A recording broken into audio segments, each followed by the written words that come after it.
जोंहा लामानि खामानि सोलिदों आरोना हरफोर माने नै लोगोफोर गुवाहाटि डाउन टाउन होननायाव आरोना नै फुरा मोना मोना सोलियो जोंना खामानिया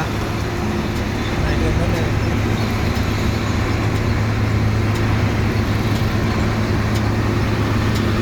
फर लाइन लामा आरोना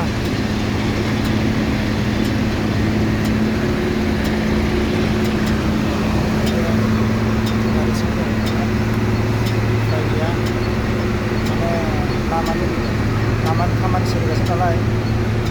बानायखादों होननानै बुंबाय थादों दा बेखायनो माने सोरांलायबाय आरोना नायदो दा बायराजों नाय जोंहा बेयाव आरोना नै थाव होयो लामायाव थावखौ सारग्रोनानैसो मेन रडखौ होयो आरोना आलकाट्राखौ बिदि लामा बानायदों आरोना नै बिसोरनानै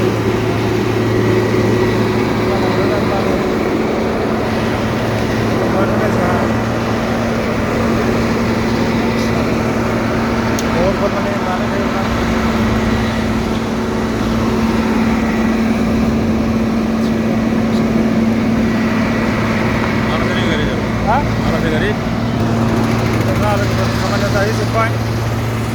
सोरांनायजों जोबनायजों आरोना दायो खालि गारि थांसिगोन दायो गारियाव हाबसिगोन आं नै गारि फुरा खोमसि आरोना लाइट खोमनानै नायदो आरोना सोरांलायबाय लोगोफोर नै जोंहा